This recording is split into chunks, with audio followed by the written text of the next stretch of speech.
Papan atas dari BRI Super League semakin panas karena setelah kemarin Persib Bandung ditahan Dewa United dengan skor 2-2, hari ini baru aja selesai Persija Jakarta juga ditahan 1-1 oleh PSM Yogyakarta.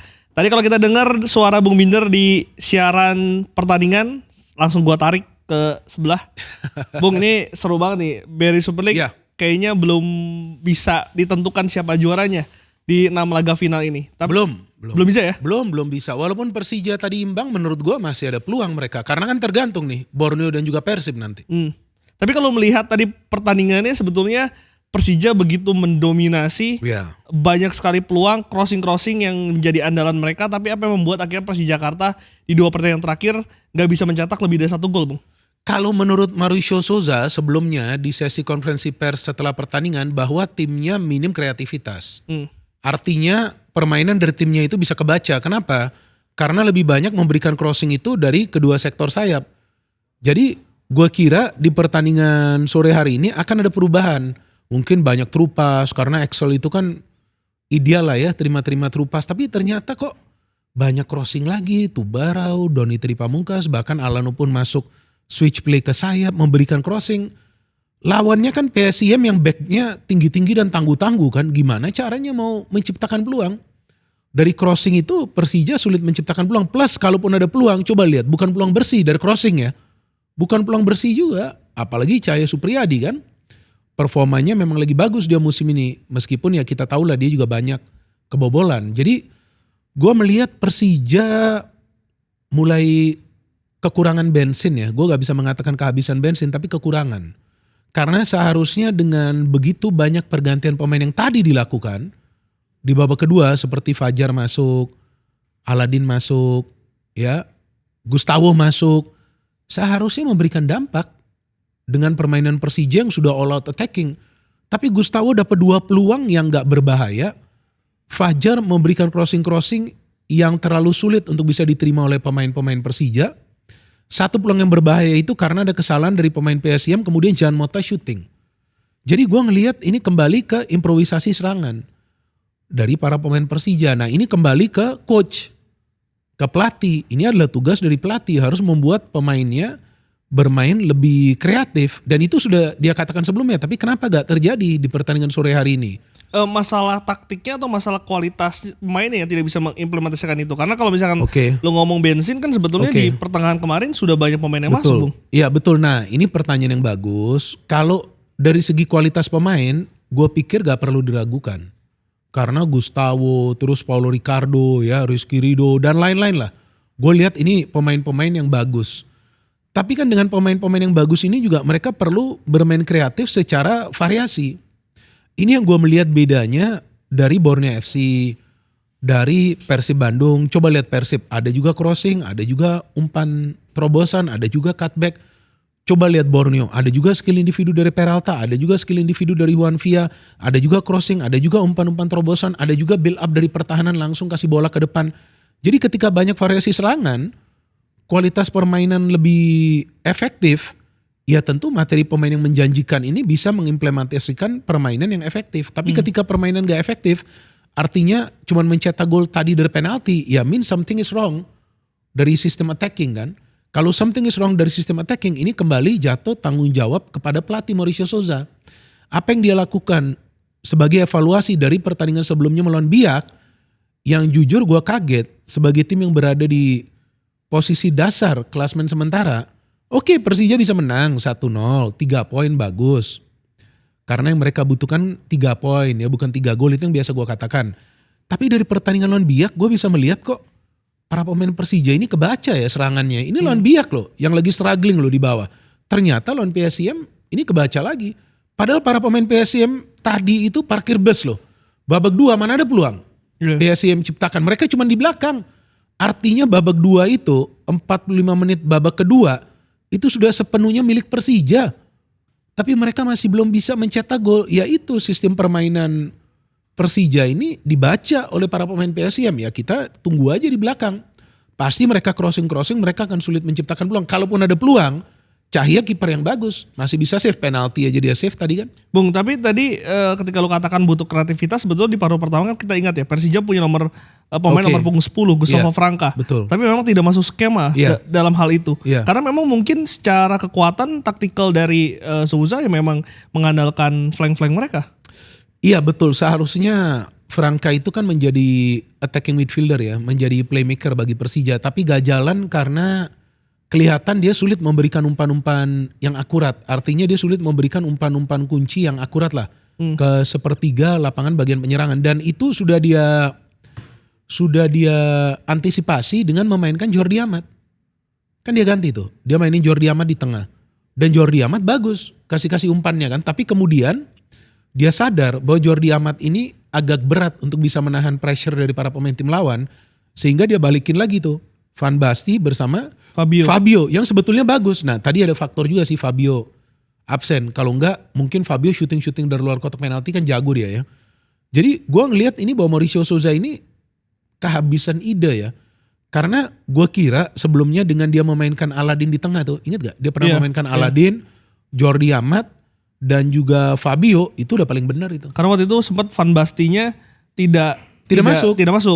Jadi Jordi Amat, si Fabio dan Aladin menurut gue menakutkan sekali mereka. Menakutkan untuk hal menyerang ya, tapi ketika itu kita ingat bertahannya itu kacau balau tuh. Betul. 3 pertandingan selalu kebobolan di 10 menit akhir Om. Iya betul, ketika mereka bertahan kelihatan ada ruang-ruang yang terbuka. Nah maka itu kemudian Mauricio Souza membalikkan si Van Basten ke tengah. Tapi ketika dia membalikkan Van Basten ke tengah, kelihatan permainan Persija itu terpaku kepada flank. Dan Alano ini kan pemain yang paling dikawal ketat ya, apalagi Maxwell ya. Jadi ketika mereka dikawal ketat, ya kita lihat bahwa di permainan sore hari ini sebagai individu pun mereka hanya 1-2 kali saja memberikan ancaman ke gawangnya Cahya Supriyadi. Kalau dari lini pertahanan pada malam hari ini seperti apa, Bung? Karena kalau lihat tadi kebobolannya karena high defending yang begitu tinggi, akhirnya terkena counter attack meskipun memang transisinya mereka cepat untuk meng-cover, cuman pada akhirnya bolanya berhasil membuat PSM unggul lebih awal. Iya, kalau gue ngelihat ini ada keterlambatan ya dari Donitri untuk menutup ruang tuh di sebelah kiri. Maka itu Vidal masuk kan. Tapi kita juga perlu memberikan kredit kepada PSIM. Mereka bisa merancang serangan yang rapi loh.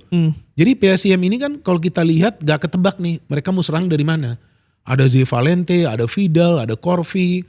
Ada juga kita lihat Sheva ya. Jadi dengan tim permainan kolektif, PSIM ini bisa mengganggu lini pertahanan Persija dengan permainan yang bervariasi. Justru gue ngelihat PSIM permainannya ketika menyerang babak pertama, babak kedua mereka sudah defend total.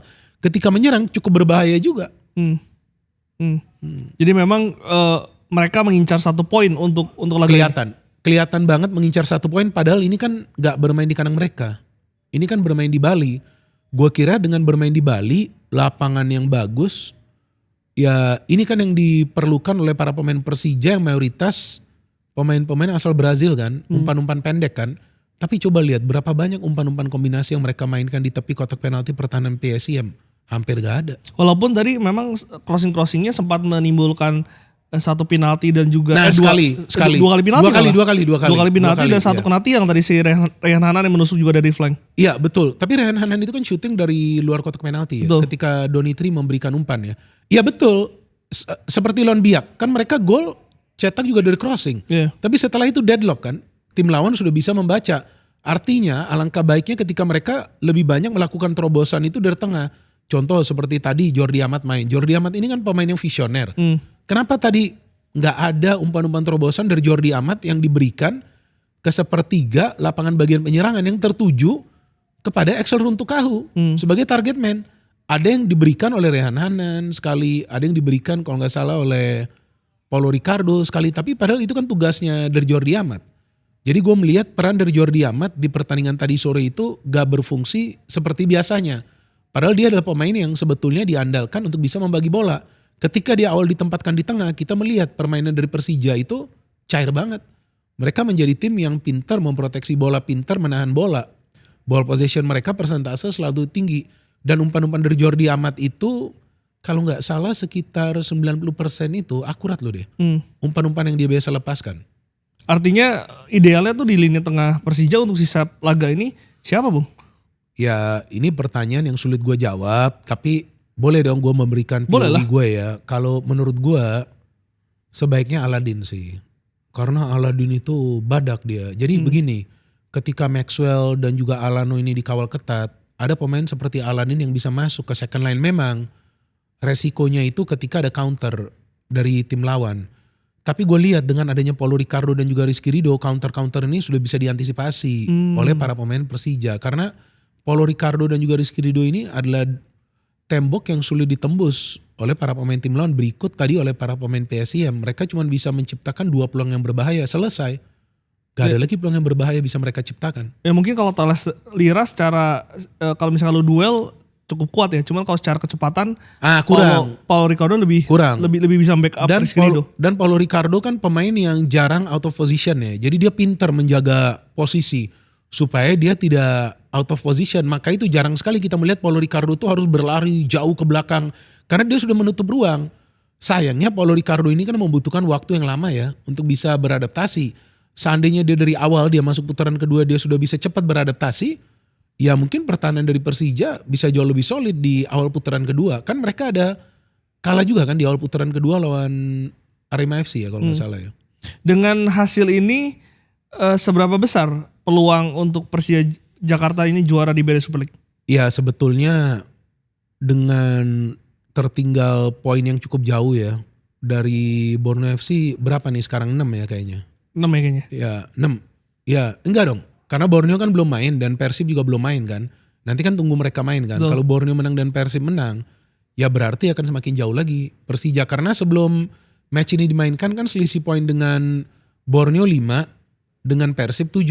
Sekarang kan dengan Borneo 4, dengan Persib 6. 6. Tapi kalau nanti Persib menang dan Borneo menang 3 poin, jauh kan udah selisih poinnya. Ya semakin berat meskipun secara hitung-hitungan mereka punya peluang, tapi peluang itu bisa mereka pertahankan untuk menjadi juara dengan juga berharap Borneo dan Persib ini kalah. Dan Jadi nasibnya masih ada di tim lain ya? Iya, dan itu gua rasa dengan form Borneo dan Persib agak sulit ya terjadi ya. Apalagi Borneo FC yang kalau kita lihat dari segi sisa pertandingan, ya sebetulnya sih di atas kertas gak ketemu lawan-lawan yang berat loh. Borneo FC ya. Persib kan masih ada ketemu Arema FC, terus PSM, Bayangkara FC, PSM away, Persija juga. Persija juga. Jadi agak paling berat ini Persib Bandung sebetulnya. Jadi ini semua ya kembali sekarang kesalahan para pemain Persija ketika mereka sebetulnya sudah punya peluang berkali-kali untuk bisa mendekat ke posisi puncak, mereka kehilangan poin. 2 pertandingan di kandang mereka imbang lawan Dewa lawan Borneo. Terus lawan Bayangkara FC mereka kalah 3-2. Terus sore hari ini mereka imbang. Artinya ya ini kesalahan mereka sendiri, bukan dilakukan oleh pihak-pihak lain gitu. Sayang padahal materi pemain mereka sudah bagus ya. Kembali lagi kepada coach. Karena coach sudah mendapatkan pemain-pemain yang dia inginkan. Kan dia dikasih nih pemain-pemainnya. Bahkan Brazil semua kan. Rio kan udah gak ada nih sekarang nih. Jadi pemain asingnya kan Brazil semua. Dia udah dapat semua nih. Kecuali si Aladin ya. Aladin tapi kan pinjaman kan. Maroko ya? Dia udah dapat. Fajar pun dia dapat. Pemain lokal yang bagus. Jadi ini kembali tanggung jawab kepada Mauricio Souza. Kenapa dia gak bisa tadi memikirkan plan B? Ya kan sebagai pelatih ya jangankan pelatih ya, kita aja yang nonton tadi kan kenapa sih gak mau kasih true pass gitu kan. Pelatih kan di pinggir lapangan kan bisa dong dia instruksikan kepada para pemain kan. Tapi fair gak ya Bung untuk bisa menilai Souza di satu musim pertama di Persija? Dengan perombakan pemain begitu luar biasa. Oke, kalau mau menilai Mauricio Souza, sebetulnya menurut gua dia pelatih yang bagus. Kenapa dia pelatih yang bagus? Karena di musim pertamanya dengan begitu banyak pemain baru, dalam waktu yang singkat dia bisa bawa Persija bersaing di papan atas. Sebelumnya kan Persija banyak gonta-ganti pelatih karena pelatih-pelatih sebelum Mauricio Souza itu beberapa pelatih sebelumnya kan gak bisa bawa Persija bersaing di papan atas.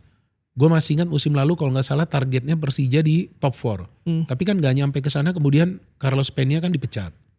Nah Mauricio Souza sudah bisa bawa bersaing di atas tapi sepengetahuan gue kontraknya cuma 1 tahun. Ini kembali lagi kepada manajemen, tapi ya manajemen perlu melakukan evaluasi. Karena sebetulnya secara permainan Persija gak buruk, terlepas dari faktor emosional para pemain dan juga mungkin mental ya. Kan mental juga perlu nih di saat-saat kritis ya. Seperti tadi penalti miss kan di luar dugaan. Gue kira itu Maxwell akan masukin. Justru gue kira Alano lagi. Nah gak tahu tuh kenapa dikasih ke Maxwell. Kan Alano tadi udah mencetak gol. Sebelumnya juga dia cetak gol lawan siapa tuh? Lawan Persebaya ya kalau gak salah. Iya. Kok Maxwell yang dikasih? Ternyata miss lagi Maxwell. Kan sayang. Iya kan jadi ya kalau nanti dari manajemen Persija menganggap Mauricio Souza gak layak lanjut, ya gue pikir ya itu menjadi bahan evaluasi dari manajemen sih. Tapi kalau bagi gue sebagai pengamat, ya gak jelek juga sih dia. Walaupun mungkin nanti gak berhasil ya menjadi juara, kita kan belum tahu ya. Tapi dengan perombakan besar-besaran di Persija, bagus kan dia bawa bersaing di papan atas. Cuman ya lagi-lagi, kalau tim lu gak bisa meraih kemenangan lawan tim yang performanya biasa-biasa saja seperti PSIM, ya di situ lu kena dong. Ya kan terus ketika tim lu gak bisa mendapatkan poin penuh di kandang yang sebetulnya gue ingat itu adalah target Persija dari awal ya kan. Mereka mau sapu bersih. Ya sekarang ketinggalan mereka sebegini banyak. Jadi ini adalah kesalahan para pemain dan mungkin juga pelatih yang gak mengantisipasi hal ini jauh hari ke depan. Jadi seharusnya dia sudah harus antisipasi. Besok mau lawan ini, lusa mau lawan ini, kita harus persiapan A, B, C, D gitu. Ya padahal musim ini dia udah bukan lagi tim musafir ya. Oh iya betul, kan banyak main di GBK sekarang di sisa pertandingan. Dan main JIS di juga JIS walaupun JIS katanya karena rumputnya gak bagus ya. Jadi di GBK itu memang mereka bermain lebih bagus. Ya ini seharusnya adalah musimnya Persija. Kan gue udah pernah mengatakan mereka dapat dana, mereka mengontrak pelatih diberikan kebebasan, pelatih memilih pemain, manajemen mendatangkan pemain yang gue pikir juga bukan pemain-pemain murah juga sih ya. Karena kan banyak dari Brazil, ya mungkin kita lihat mungkin bukan dari top level Brazil tapi secara permainan juga mereka bagus-bagus ini. Cuma lagi-lagi kalau mental kurang kuat ya seperti apa yang terjadi di pertandingan sore hari ini. Bung tadi Bung Binar katakan Persija itu banyak kehilangan poin karena diri sendiri bukan karena faktor lain. Betul. Tapi kalau melihat hasil dari Persib melawan Dewa kemarin dengan hasil 2-2, itu apa Bung faktornya? Apakah ada faktor non teknis? Karena di sosial media ramai banget. Kenapa gue tanya ini? Banyak bobotoh yang mengira ini ada hal-hal lain yang akhirnya mempengaruhi jalannya pertandingan. Salah satunya adalah performa wasit yang banyak dikritik. Ya gue pikir kalau soal performa wasit kan itu dari musim-musim sebelumnya, jauh-jauh musim sebelumnya kan sudah begini. Kadang-kadang ada keputusan kontroversial kan. Bahkan ketika sudah ada VAR, ya tapi kan yang berada di ruang VAR juga adalah manusia kan, wasit kan. Jadi memang ya gue rasa itu harus ada investigasi dari komite wasit. Kalau mereka melihat ada sesuatu yang mencurigakan. Ya kan, tapi kita sebagai penonton kan kita gak bisa ngomong Glenn, wasit curang dari mana kita ngomong wasit curang. Kita gak ada bukti sama sekali. Karena wasit itu punya perspektif sendiri untuk ngambil contoh. Ada yang bilang ball to hand, mungkin wasit bilang enggak. Ini gak ball to hand, memang ini handball. Bisa aja mereka ngomong seperti itu karena ada law of the game-nya itu bisa mereka tafsirkan ke hal-hal lain gitu. Jadi gue sih gak yakin ya ada pengaturan atau semacam settingan di liga ya. Dan gue ngelihat memang kalau memang ada wasit yang mengambil keputusan kontroversial, ya mungkin wasitnya aja gak paham apa yang perlu dia lakukan gitu. Soalnya gini Bung, banyak yang komen juga di kolom komentar membandingkan dengan gol Kakang di Surabaya. Itu betul. Karena kemarin tuh sempat dijelaskan sebetulnya di beberapa konten gue katakan sebetulnya itu memang sah golnya Ricky Kambuaya. Karena itu ball to hand. Betul. Tidak direct hand walaupun tangannya aktif. Betul. Dan itu golnya sah gitu. Tapi dibandingkan kenapa ketika Ramon salto dan juga kena tangan dan Kakang mencetak gol di Surabaya itu golnya dianulir. Ya itu kan kesalahan wasit. Tempo hari sudah gue jelaskan juga di platform gue, itu wasitnya salah. Karena kan terkena kaki dari Ramon, terus terkena tangan, baru bola terdefleksi lah. Terpantul ke Kakang, jadi itu bukan umpan. Dari Ramon Kakang mencetak gol tapi wasit menganulir karena menganggap itu handball. Kebetulan itu gue yang siaran. Dan gue juga ngomong ini sepertinya ball to hand. Karena ketika kita siaran kita gak bisa ngomong juga wah wasit nih sepertinya keliru. Karena kadang-kadang fans dari tim lain akan mengira tuh kita berat sebelah. Betul. Nah jadi ini sebuah problem. Jadi gue gak bisa ngomong apa-apa ketika siaran ya. Mungkin ini wasit mengira ini adalah handball. Kita hanya bisa mengatakan itu. Tapi ketika di platform kan gue bisa mengatakan. Karena lu udah melihat ulang. Gue udah melihat ulang bener kejadian ya. Dan yang kejadian itu siapa itu Alex Martin? Ya jelas lah itu bukan handball karena terkena kaki dia. Justru kesalahannya si Julio Cesar, ngapain dia mau kontrol bola. Dan itu sumpah waktu gue lihat. Gue kaget sih, Julio Cesar ngapain ya? Pegang bola, kontrol.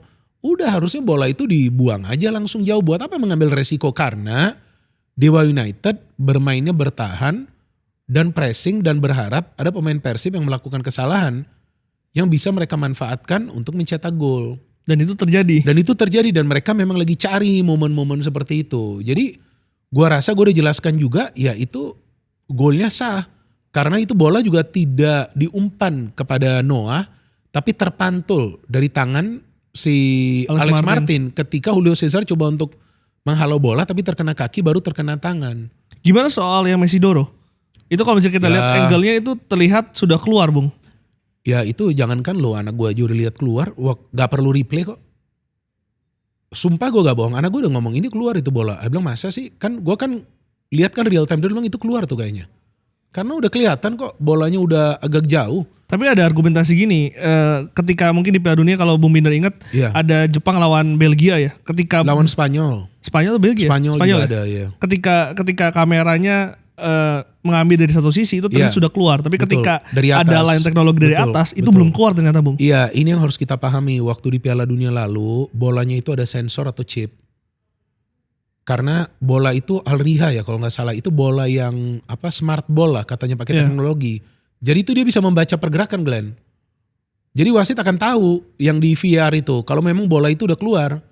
Nah ketika mereka tahu bola itu belum keluar ya mereka sahkan itu gol. Jadi pada saat itu ini perdebatan sudah gue jelaskan juga dulu tahun 2022. Karena itu bola pakai teknologi, mereka taruh chip atau sensor di dalam. Maka itu kan gue bilang gak boleh kalian samakan dengan Piala Dunia.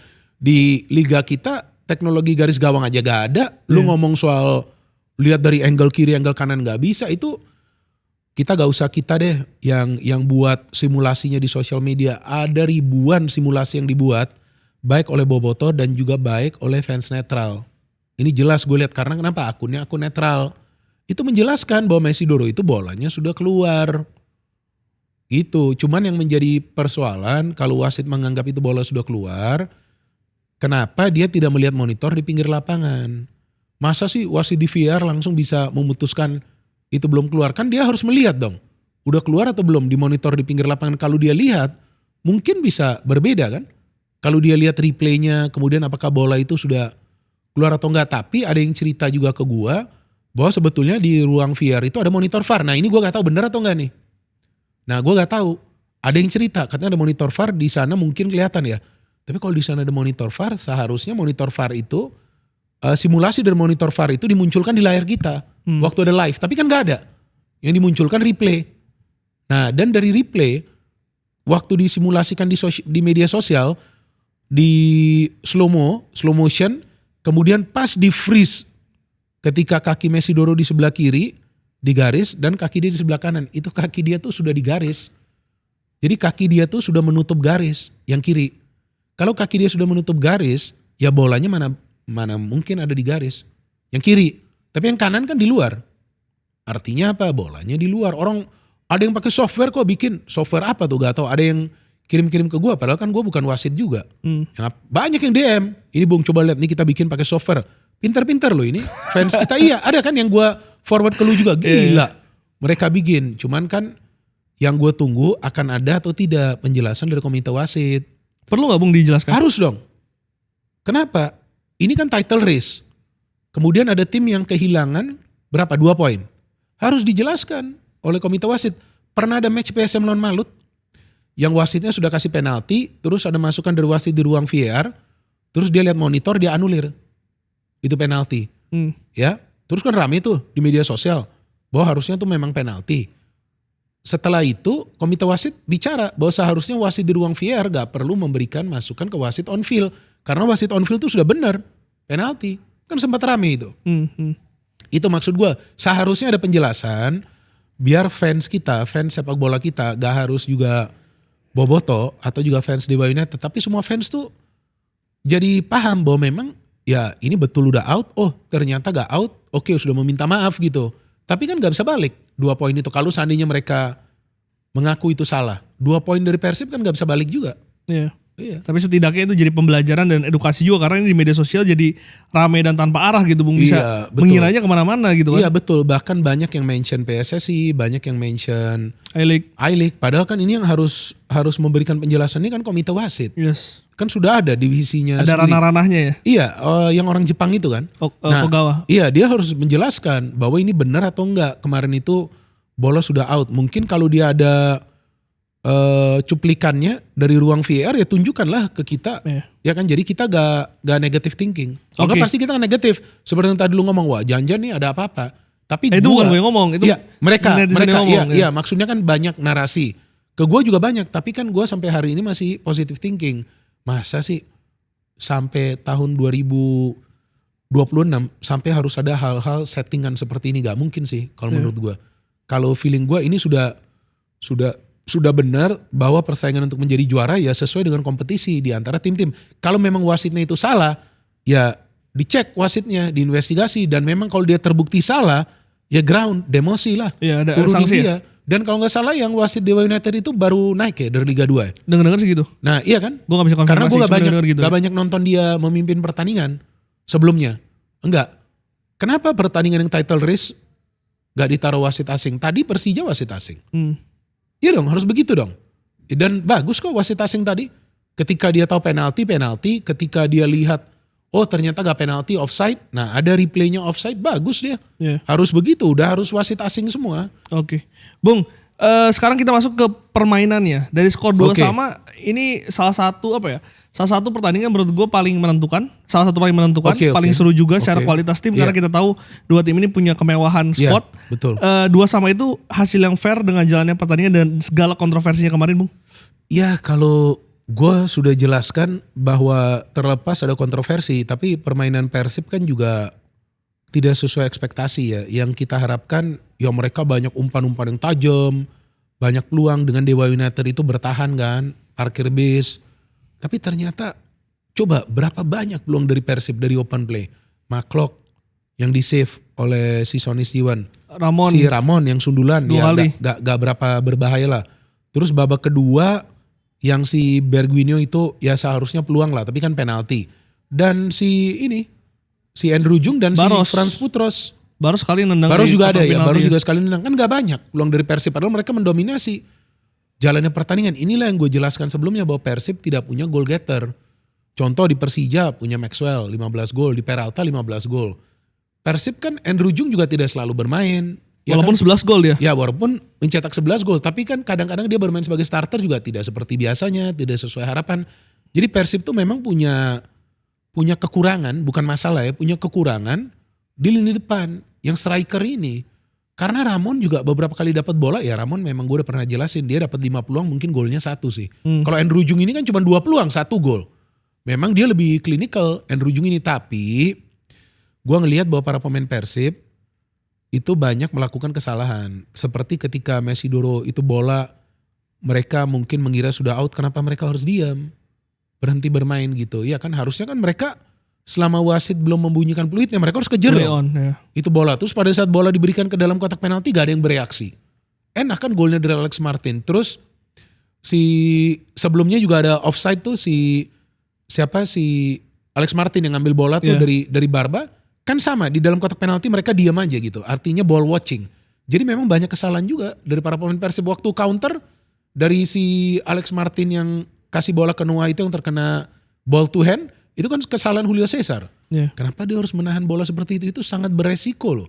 Jadi memang ada kesalahan dari para pemain Persib, tapi sisi plusnya ya mentality. Bung, tapi melihat permainan secara overall sebetulnya Persib Bandung itu beruntung layak imbang atau sebenarnya tidak layak imbang, Bung? Kalau menurut gue seandainya itu gak ada kartu merah, ya belum tentu imbang juga sih. Karena ada kartu merahnya Alex Martin itu kan. Artinya kartu merah itu yang mengubah jalannya pertandingan? Iya dong. Karena setelah kartu merah gue ingat juga, kebetulan kemarin gue nonton, serangannya masih monoton. Iya betul. Itu kan karena kartu merah jadi Dewa United kehilangan satu pemain. Dan Alex Martin itu kan pemain yang biasa ikut bertahan di pertahanan. Jadi itu ada faktor juga, cuma kita tahu kadang-kadang tim yang bermain dengan 10 pemain juga kan adalah tim yang sulit dikalahkan. Tapi Persib bisa mencetak 2 gol. Ya walaupun 1 itu penalti, dan gue pikir kalau Berguinho gak dilanggar itu kemungkinan juga itu bisa gol lah karena dia sudah kemungkinan akan dapat bola lah dan dia sudah free. Tapi si Andrew Jung bisa cetak bola terus cetak gol terus Barros, terus Putro sudah masuk ke dalam kotak penalti, bisa aja Persib menang. Setelah Dewa bermain dengan 10 pemain. Artinya kartu merah itu mengubah jalannya pertandingan. Ya kalau menurut gue itu ada memberikan keuntungan juga bagi Persib. Kalau 11 lawan 11 gue gak yakin sih karena cara Dewa bertahan kuat bos. Apalagi Sonny Steven kiper yang bagus itu gak gampang itu menjebol gawang dia. Bung, ini bukan kali pertama Dewa menyulitkan Persib. Di paruh pertama hanya menang 1-0 titik putih. Bahkan Dewa itu merupakan tim terakhir yang bisa mengalahkan Persib di kandang GBLA di tahun lalu. Apa yang menjadi spesial dari taktik Jan Olde ketika melawan Bojan Hodak? Ya kalau gue melihat Bojan Olde Rickering ini berani bermain pragmatis sih. Ketika ketemu tim yang dia pikir lebih kuat ya daripada timnya seperti Persib Bandung. Karena di pertandingan yang lawan Persib itu kelihatan jelas bahwa para pemain Dewa United itu bertahan total. Dan mereka tahu mereka harus main counter aja nih dengan Persib. Kenapa? Karena Persib kan sekarang harus main di setiap match itu untuk menang. Gak bisa cari draw. Dengan sisa kemarin tuh 7 match. Harus menang. Gak bisa kalkulasi kita draw di sini. Nanti kita menang di kandang. Gak bisa dong. Kan belum tentu juga menang terus di kandang kan. Gak ada jaminan kan.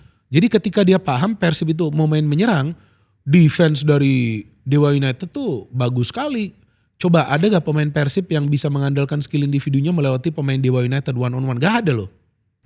Kuat loh mereka dalam defending. Terus mereka punya Ricky Kambuaya, punya Ivar Jenner, ya pekerja keras di tengah yang bisa duel dengan Tom Hay, dengan juga Bergwinho.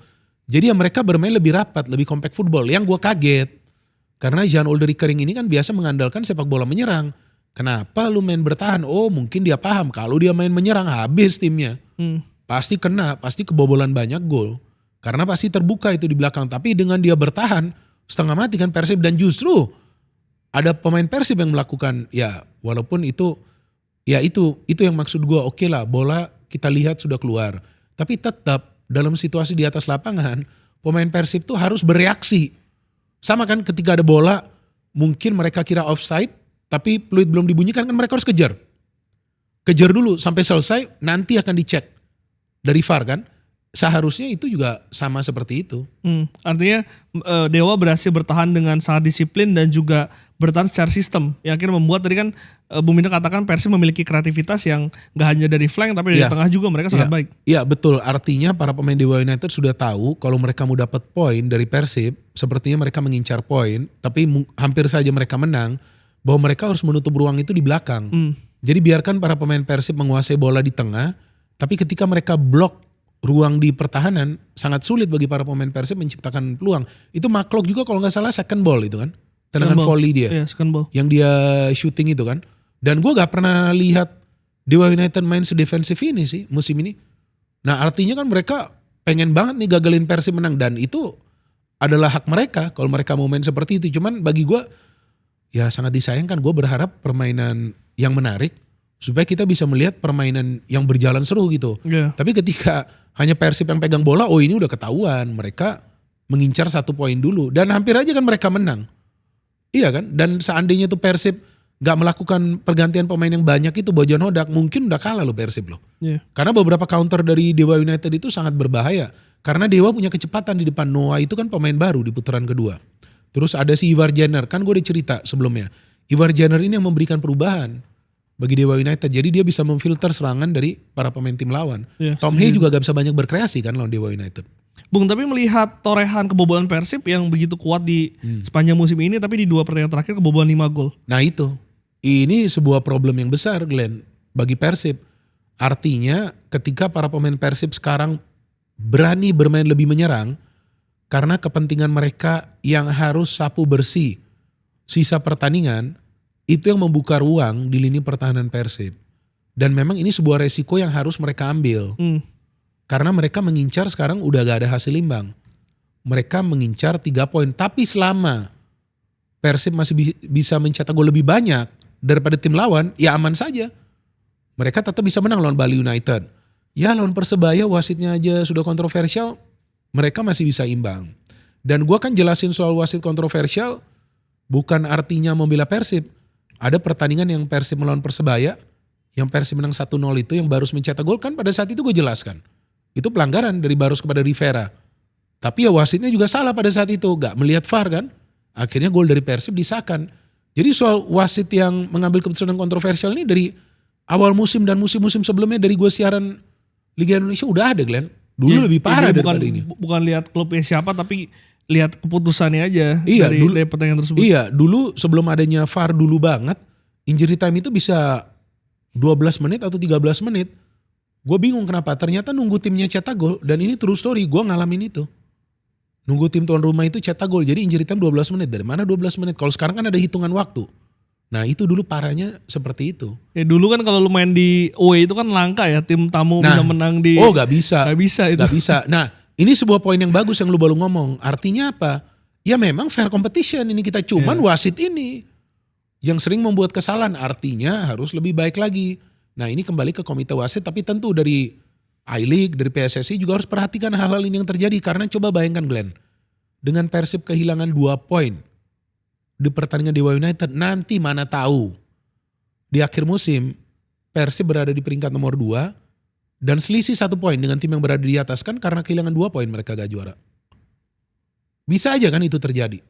Nah ini kan sangat krusial yang harus diperhatikan juga oleh PSSI. Walaupun ya gue tau lah Erick Thohir sudah melakukan semaksimal mungkin lah. Ya kan gak ada dia tipe orang yang aneh-aneh. Dan dia juga yang masukin VAR ya kan. Jadi dia memang masukin ketua komite wasit itu dari Jepang ya kan. Memang ada perubahan yang coba dia lakukan. Tapi kan ketika wasit-wasit lokal kita gak bisa improve, that's the problem. Dan seperti yang gue katakan di sisa pertandingan pakai wasit asing, tapi gue kemudian berpikir loh, kenapa kita harus pakai wasit asing gitu? Bener kan? Kenapa kita gak pakai wasit lokal kita? Ya karena kembali begini, tiba-tiba nanti ada keputusan kontroversial.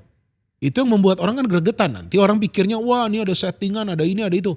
Karena amarah netizen itu sangat besar. Di sosial media bukan cuma dari pertandingan Persib, ada juga pertandingan Persija, ada juga pertandingan Persebaya, ada juga pertandingan Borneo, itu amarahnya besar. Karena mereka pengen tim mereka, kalaupun kalah, ya dengan cara yang benar deh. Iya. Udah, ya Dengan cara yang fair. ibaratnya dalam tanda kutip jangan dikerjain deh.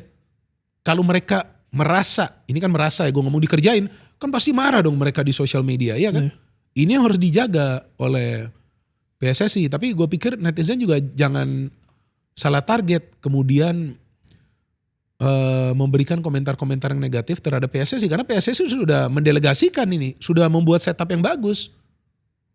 Membawa orang dari Jepang. Tapi kalau anak buahnya gak bisa kerja yang benar, ya anak buahnya itu yang dicecar sekarang.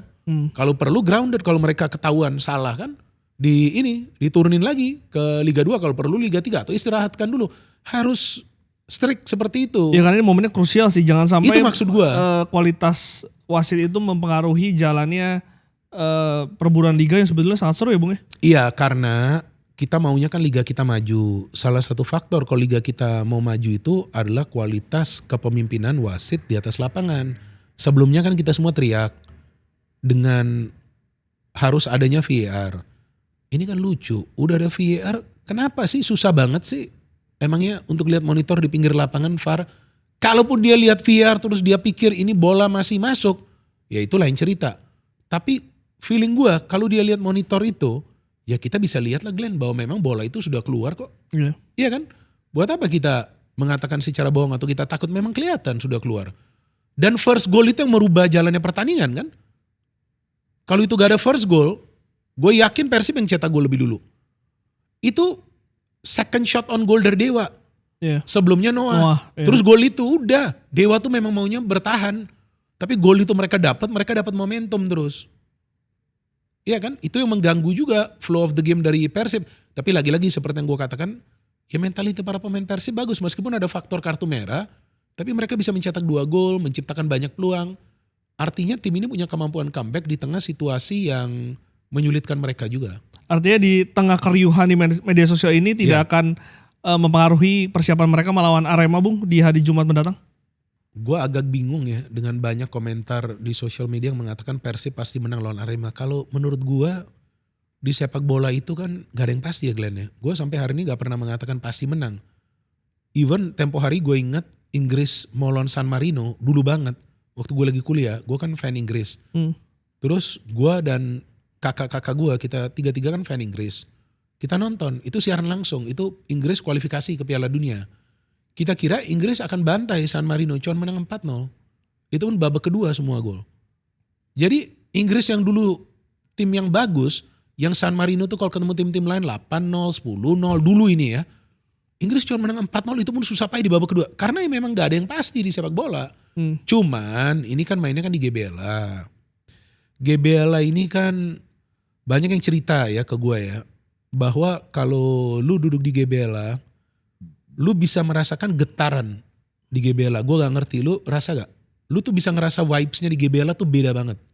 Dan ada satu orang yang gue kenal, dia pernah nonton di GBLA dan dia pernah nonton di stadion lain. Gak perlu gue jelaskan stadion yang mana, oke? Dia bilang, beda banget bang. Gue nonton di GBLA, itu gue sampai merinding dia bilang. Gue ngerasa tuh kayak ada getaran di dalam badan gue. Itu fans memberikan support kepada pemain mereka masing-masing. Ada satu keluarga datang happy di sana, ketawa, makan, minum. Jadi memang itu adalah vibes dari juara sih sebetulnya. Ketika Persib tuh bermain di GBLA, mereka tahu ini tempat kita. Kita gak akan kasih tim lain menang. Itu faktor plus bagi Persib ketika bermain di GBLA yang sejauh ini mereka sapu bersih. Tapi Arema FC ini kan tim yang kadang-kadang buat kejutan juga loh. Apa yang punya Arema sehingga bisa membuat Persib Bandung kesulitan di GBLA? Arema ini kan punya banyak pemain dari Brazil. Ya kan. Kalau sekarang Persib all out attack, ya pastilah mereka attack, mereka mau menang lah. Ini udah agak mungkin lah seri, ya kan harus menang lah. Ya mungkin 1-0, 2-0. Kan pasti counter attack dari Arema FC kan bahaya Glenn. Dan dengan pemain-pemain Brazil yang licin-licin ini, dan pelatih mereka kan bagus itu. Arema FC, Marcos Santos. Ini kan pelatih bagus, gue pernah lihat cara dia siapin skema apa, karena ada teman gue kirim video tentang dia, teman gue tuh Aremania. Dia bilang ini pelatih bagus nih Bung, meskipun Arema ya performanya naik turun ya. Dan kadang-kadang kita melihat permainan Arema FC itu cair banget loh. Umpan-umpan pendek, tiba-tiba ke depan. Jadi menurut gue gak bisa dianggap remeh juga Arema FC. Walaupun peluang untuk meraih kemenangan tentu ada di Persib Bandung. Dan Matrikardi sudah bisa bermain kan. Nah Matrikardi dan Barba harusnya aman sih. Kalau Matrikardi dan Barba berada di belakang. Gue lagi ngecek tuh Persib dulu atau Persib dulu baru Borneo ya. Tapi Persib dulu ya. Persib main dulu. Ini kan Persib udah main hari ini. Terus Persib Jumat. Borneo Sabtu. Borneo Sabtu artinya belum tergantung ya. Kalau misalnya Persib Bandung menang nggak mungkin kesalip. Cuma ketika misalkan seri atau kalah, nah itu ada potensi Borneo bisa menyalip Persib Bandung. Ya tekanan itu. ini akan seberapa berpengaruh, Bung? Nah ini menarik pertanyaan lo. Kalau menurut gua para pemain Persib itu gak punya tekanan Glenn. Apalagi Bojan Hodak. Apa yang perlu Bojan Hodak buktikan lagi? Dia sudah membawa tim ini back to back juara. Dengan materi pemain yang berbeda. Kan ada tambahan pemain baru di musim kedua dia. Dia masuk di saat kompetisi sudah berjalan di musim pertama. Walaupun ada Final Four itu, tapi dia bisa bawa juara. Jadi gue rasa Persib ini gak punya beban. Jika para pemain Persib ini punya beban, pasti mereka udah banyak slip di GBLA. Kan gak ada mereka. Contoh Persija, kenapa mereka banyak slip up? Kalau feeling gue ini kembali ke mentalitas. Kalau soal sisi teknis, wah jago-jago Persija kan. Rizky Ridho, siapa yang bisa ragukan Rizky Ridho? Pemain timnas kita. Ya kan di tengah Jordi Amat, Doni Tripamungkas lagi on fire. Maxwell, Alano, Excel salah satu pemain bagus di Super League. Cuman ketika mentality, nah itu menjadi persoalan. Borneo FC juga sama, gak punya beban mereka. Jadi tekanan terbesar di Persija kalau menurut Bung Bidan. Kalau menurut gue di Persija. Entah mengapa gue gak ngerti. Seharusnya Persija tuh bermain lepas. Ngapain harus terbebani? Harus menjadi juara. Enjoy. Seperti Borneo FC tuh mereka menikmati jalannya pertandingan. Pemain senyum apa semua. Cuman kan para pemain Persija kebanyakan emosian di atas lapangan. Kenapa harus begitu? Kan mereka kan digaji untuk bermain bola. Bukan untuk berkelahi. Tapi maunya emosian. Ya kan di tackle marah. Ya yang pasti di tackle lah main bola. Karena kalau kita lihat Borneo memang dari 7 pertandingan terakhir ini tanpa mengalami kekalahan, Bung. Itu karena mereka gak punya beban. Dan coba lu lihat cara Borneo FC main. Wah ngeri bos.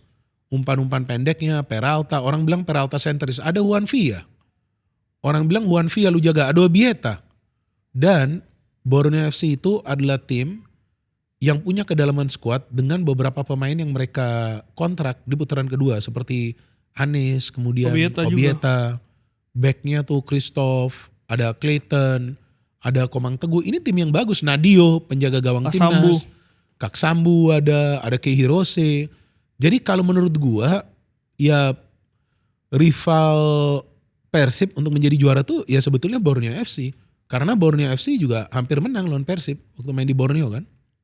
Kalau Persija yang disayangkan kehilangan banyak poin. Masa sih di pertandingan tadi sudah dominasi gak bisa menang.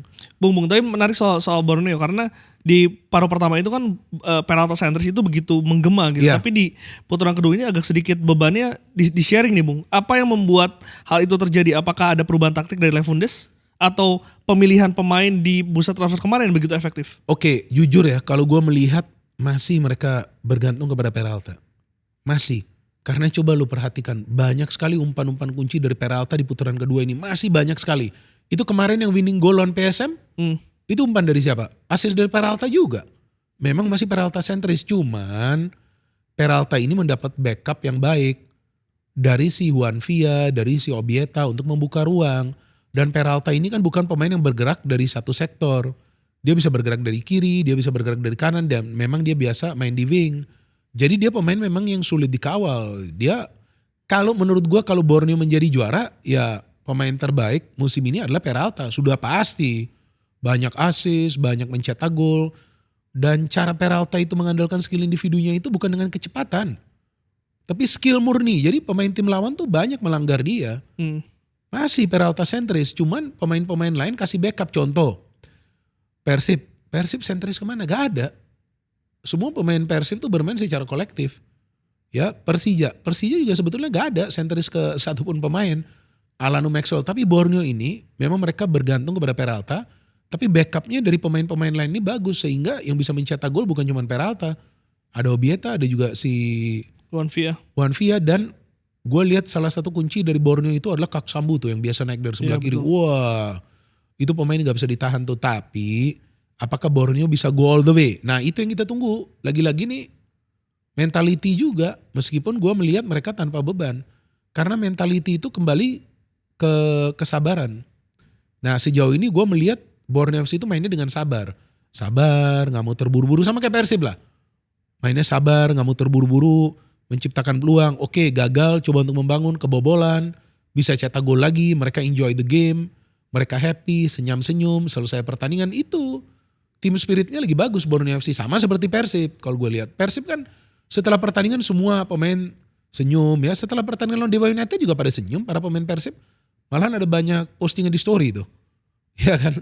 Yang mereka kasih postingan setelah lawan Dewa United kan. Karena mereka ya oke, mereka kehilangan 2 poin. Tapi kan masih ada beberapa pertandingan ke depan yang harus mereka menang ini semua sisa pertandingan ini. Apa yang bisa membuat Persib Bandung batal juara hat-trick di BRI Super League? Oke, ada seorang boboto yang gue kenal.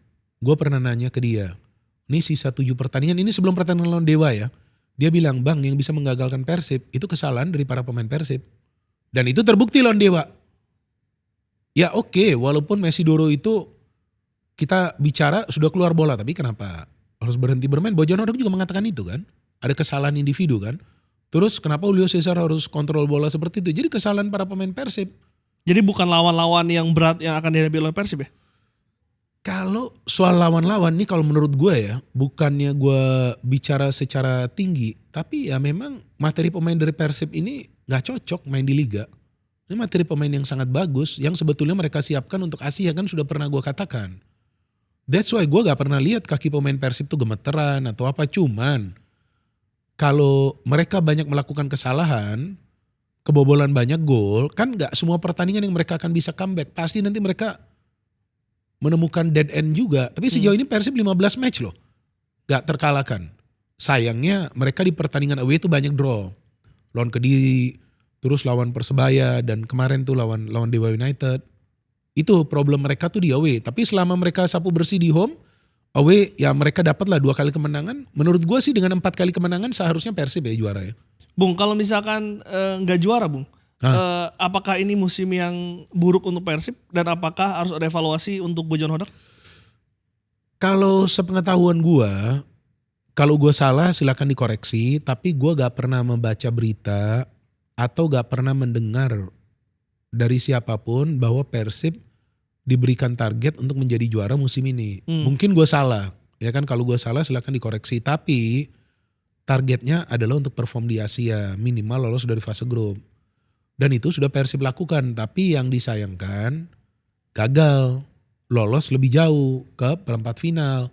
Sehingga ketika sudah gagal lolos ke perempat final, ya mereka sekarang fokus di Liga. Dan dengan sekarang punya kesempatan menjadi juara, jika mereka tidak menjadi juara, gue pikir ini juga bukan musim yang buruk bagi Persib.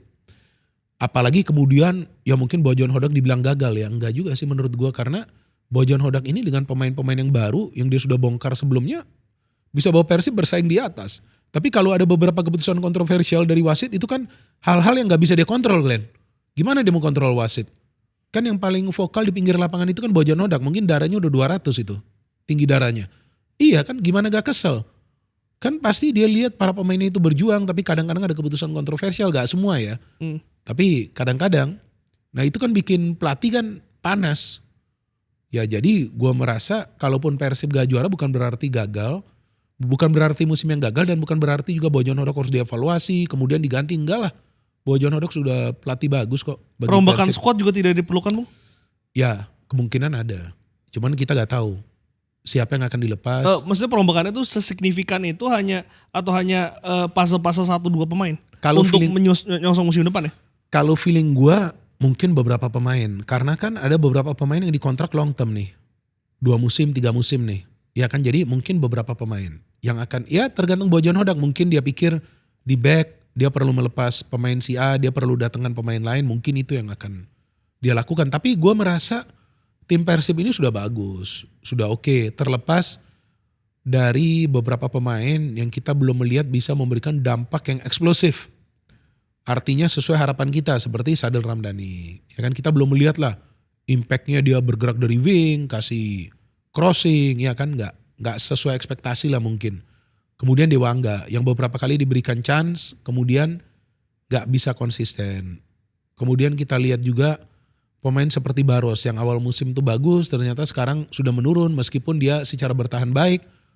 Tapi kan kalau memang dia adalah pemain yang bermain di depan, ya seharusnya dia juga bisa banyak menciptakan peluang dan mencetak gol.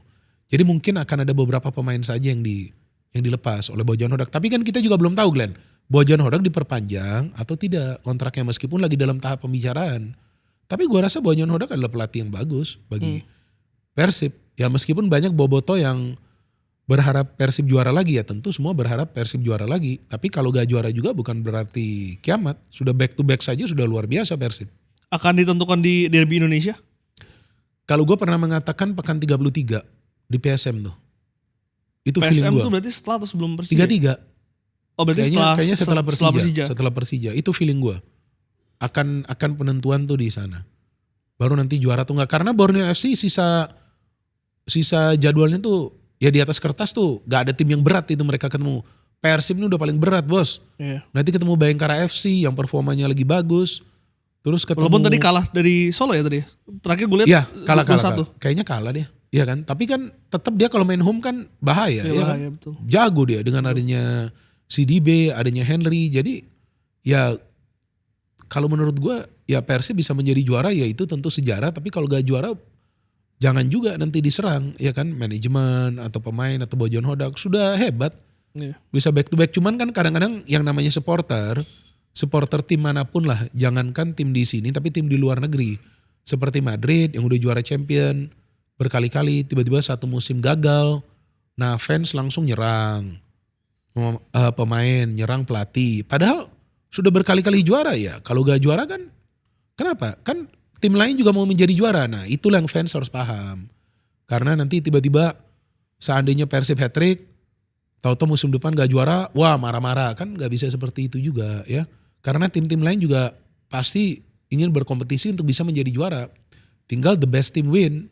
Itu aja sih. Jadi gue melihat Persib Bandung ini adalah tim yang dibangun dengan modal kepercayaan antara manajemen, pelatih dan juga pemain. Jadi gue melihat mereka ini semua bersatu untuk memberikan yang terbaik bagi fans mereka Boboto. Jadi mereka gak mau mengecewakan Boboto. Tapi kalau nasib tidak berpihak kepada mereka, ya seharusnya juga supporter paham ya. Kan sudah berjuang juga habis-habisan. Iya. Itu. Oke, Bung, sebelum menutup ini ada satu part terakhir yang Ya. kayaknya harus perlu gua tanyakan. Soal Valdi Alberto, Bung. Soal yang kungfu itu.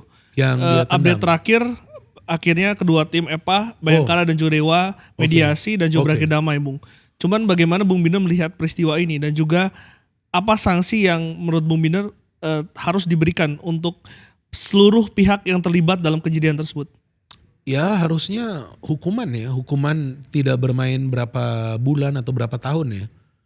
Karena ya apapun yang membuat Fadli itu melakukan serangan seperti itu, ya tetap kan dimanapun kan kita gak boleh main fisik. Iya kan, kita kan gak boleh main fisik juga. Kalau kita sudah main fisik dimanapun tentu kita gak akan disalahkan.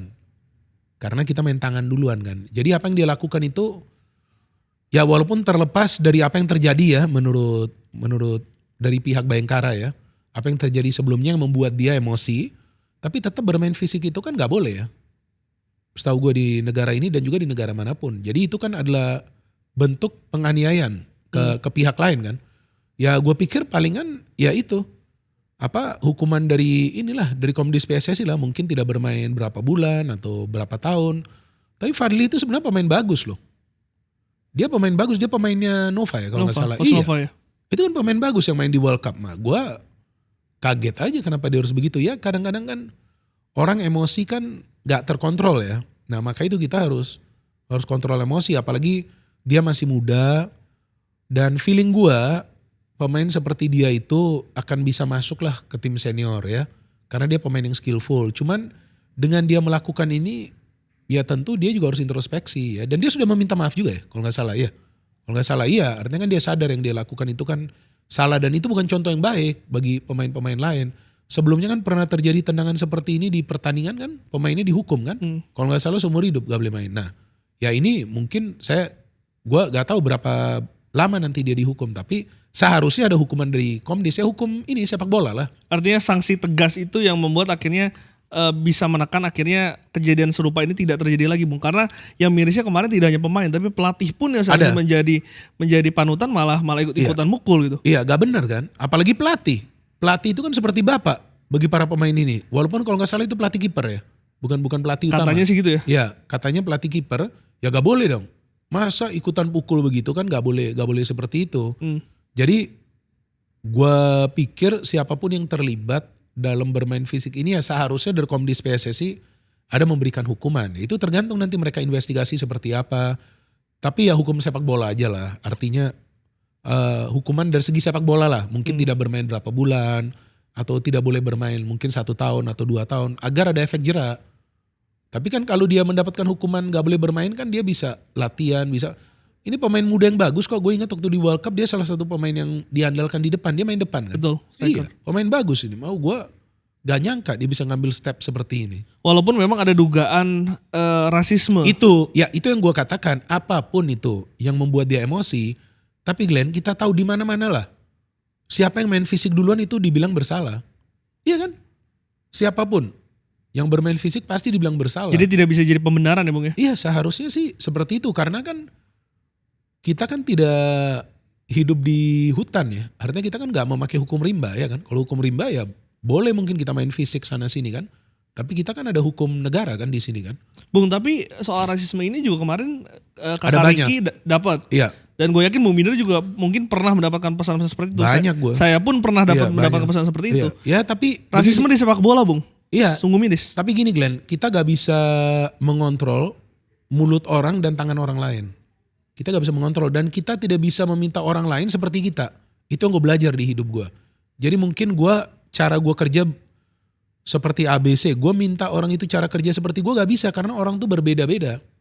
Seperti gue sering kena rasisme atau body shaming atau apa ya. Memang begitu netizen kita gitu. Tapi siapa-siapa yang mau kita cari. Iya kan? Berapa orang yang DM yang apa ya udahlah diamin aja lah kan. Mereka sendiri yang nanti akan dosa. Kan yang penting kita kan kita gak membalas. Udah itu dengan rasisme. Karena rasisme itu di luar negeri itu pidana loh. Gak boleh loh.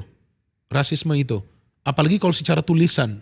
Rasisme itu secara tulisan bisa ditahan loh oleh polisi di luar negeri itu.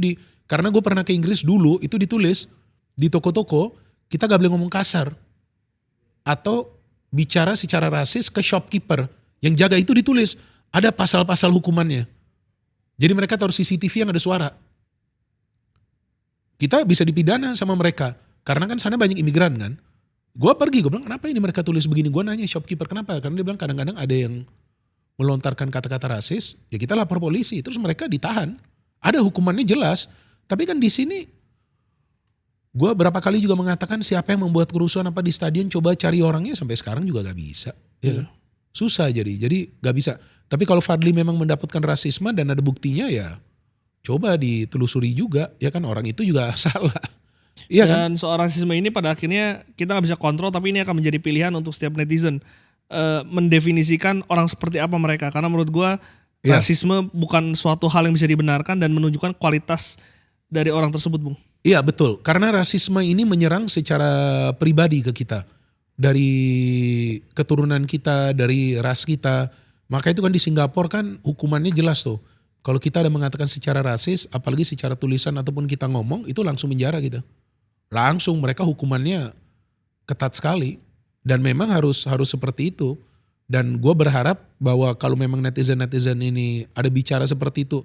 Contoh, mungkin netizen nyerang si Ricky Kambuaya. Berapa banyak netizen yang harus dia laporkan, Glenn? Iya kan? Yang sebenarnya gak benar juga menurut gue mereka menyerang Ricky Kambuaya. Kenapa? Dia pemain timnas kita, apa yang dia buat salah? Gak ada salah. Dia mencetak gol secara baik kok. Di match itu dia salah satu pemain yang gue idolain kok. Cara dia bermain luar biasa, fighting spirit top. Ya kan? Kenapa dia harus diserang secara rasis? Dia gak berbuat sesuatu yang menghina atau juga menjatuhkan orang lain. Kan gak ada dia. Dia cetak gol, dia selebrasi, selesai. Ya kan? Kenapa dia harus diserang secara rasis? Sebelumnya Yakob, Yance, kenapa? Mereka itu pemain-pemain Indonesia. Maka itu ketika Yakob yang ada kesalahan di World Cup round 4. Kan gue udah bilang loh, kok orang Indonesia serang orang Indonesia, kan gila loh. Ya namanya kesalahan ya bisa aja orang melakukan kesalahan, tapi lu serang secara ras atau fisik body shaming, ya lu sudah melanggar hukum itu. Gak boleh ya. Jadi kalau memang dari Dewa United ya, dari Dewa United ada perkataan rasis yang bisa dibuktikan, kita kan gak tahu nih. Kan gue kan gak dapat juga cuplikannya ada apa. Sebelumnya kan tiba-tiba yang dia tendang kan, ya itu kalau bisa dibuktikan ya coba itu juga harus dihukum juga dong. Iya dong, artinya kan ya Anda yang memulai juga, jadi dua-dua harus mendapatkan hukuman. Tapi lagi-lagi seperti yang gue bilang, tetap main fisik itu kan gak boleh. Ya, jadi siapapun yang terlibat harus dihukum secara adil. Jadi kita akan nantikan nanti sanksi dari Komdis PSSI. Bung Binder, terima kasih banyak. Kita akan lihat 6 pertandingan lagi siapa akan menjadi juara. Dan terima kasih sudah main di Lip Sport. Jadi lo nanti lawan Arema kesana ke Bandung? Nunggu Bung Binder aja ikut apa enggak? Enggak lah, kalau gue gak bisa lah. Gue muncul di sana langsung gue udah di framing. Bahaya gue, udah bahaya langsung di framing gue. Mau Bung Binder ke stadion? Tulis di kolom komentar. Saya Glenn Joshua.